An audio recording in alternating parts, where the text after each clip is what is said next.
कृषि में उर्वरकों के असंतुलित प्रयोग से भूमि के स्वास्थ्य में निरंतर गिरावट महसूस की जा रही है। रासायनिक उर्वरकों के बढ़ते उपयोग से भूमिगत जल की गुणवत्ता व बाहरी वातावरण पर विपरीत प्रभाव देखने में आ रहा है। ऐसे में कृषि विज्ञान केंद्र अजमेर जैविक खेती की ओर किसानों के रुझान को अग्रसर करते हुए वर्मी कंपोस्ट के उपयोग पर जोर दे रहा है। कृषि विज्ञान केंद्र अजमेर विभिन्न प्रशिक्षणों के माध्यम से कृषकों को केंचुओं से वर्मी कंपोस्ट तैयार करने की तकनीकी का प्रायोगिक कार्य करवाकर कृषकों को वर्मी कंपोस्ट इकाई स्थापना हेतु प्रेरित कर रहा है। वर्मी कंपोस्ट बनाने की विधि। वर्मी कंपोस्ट बनाने के लिए सबसे पहले 6 से 8 फुट ऊंचाई का एक छायादार स्थान तैयार करें ताकि उपयुक्त तापमान एवं छाया रखी जा सके। वर्मी कंपोस्ट बनाने की क्यारी की लंबाई सुविधा अनुसार चौड़ाई 3 फुट एवं ऊंचाई 1 से 1.5 फीट रखी जानी चाहिए।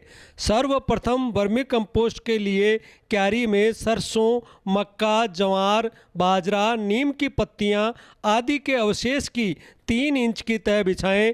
नीम की पत्तियों की तह बिछाने से दीमक का प्रकोप नहीं होता है।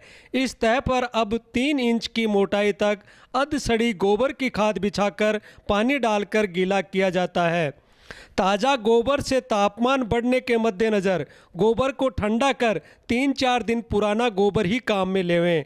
इस गीली तह पर 1 इंच मोटी वर्मी कंपोस्ट की परत जिसमें पर्याप्त केंचुए मिले होते हैं डाली जाती है। मुख्य रूप से यूडिलस यूजीनी एवं आइसिनिया फोइटिडा प्रजाति के केंचुओं का उपयोग किया जा रहा है। 10 फीट लंबी, 3 फीट चौड़ी एवं 1.5 फीट की क्यारी हेतु 1.5 किलो केंचुए पर्याप्त रहते हैं। अंत में इस परत पर शेष भाग में 3-4 दिन पुराना गोबर का खाद एवं घास फूस पत्तियों के मिले हुए टुकड़ों का कचरा बिछाएं ताकि सबसे निचले स्तर से ऊपर की सतह तक ऊंचाई लगभग 1 से 1.5 फुट हो जाए। नमी बनाए रखने के लिए हर परत पर पानी छिड़का जाता है। अब इनको बोरी के टाट से, केले के पत्ते, कचरे आदि से अच्छी तरह ढककर 30 से 40% तक नमी बनाएं एवं 20 से 30 डिग्री सेल्सियस तक तापमान बनाए रखें। प्रतिदिन हल्का पानी का छिड़काव करते रहना चाहिए।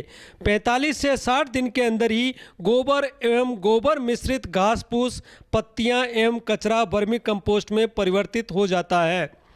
ढेर का रंग काला होना एवं चाय पत्ती जैसा भुरभुरा होना और केंचुओं का ऊपरी सतह पर आना वर्मी कंपोस्ट तैयार होने का सूचक माना जाता है। वर्मी कंपोस्ट से केंचुए अलग करने के लिए 3-4 फुट ऊंचा वर्मी कंपोस्ट को ढेर बनाएं तथा पानी छिड़कना बंद कर देवें। जो जो ढेर सूखता जाएगा केंचुए नमी की तरफ नीचे चले जाएंगे।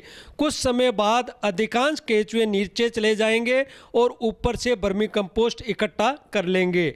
वर्मी कंपोस्ट से केंचुए अलग करते समय ढेर से नीचे के 1/10वें भाग को बचाकर केंचुए सहित वर्मी कंपोस्ट बनाए जाने वाले जीवांश पदार्थ पर डालें। इस ढेर में कोकून रहते हैं। वर्मी कंपोस्ट के लाभ।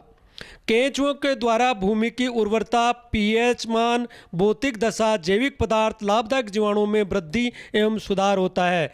मिट्टी की भौतिक दशा में सुधार से मिट्टी जल अवशोषण एवं जल धारण क्षमता में वृद्धि होती है। वर्मी कंपोस्ट क्षारीय मिट्टी का क्षारीयपन एवं अम्लीय मिट्टी की अम्लता को कम करता है।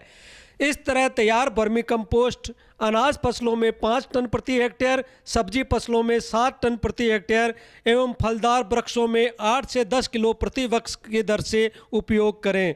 कृषि विज्ञान केंद्र अजमेर के वैज्ञानिक कृषकों के बीच वर्मी कंपोस्ट के उपयोग को बढ़ाने हेतु प्रशिक्षण व कृषि विज्ञान केंद्र पर स्थापित वर्मी कंपोस्ट इकाई का कृषकों को अवलोकन करवा इकाई स्थापना हेतु प्रेरित कर रहे हैं।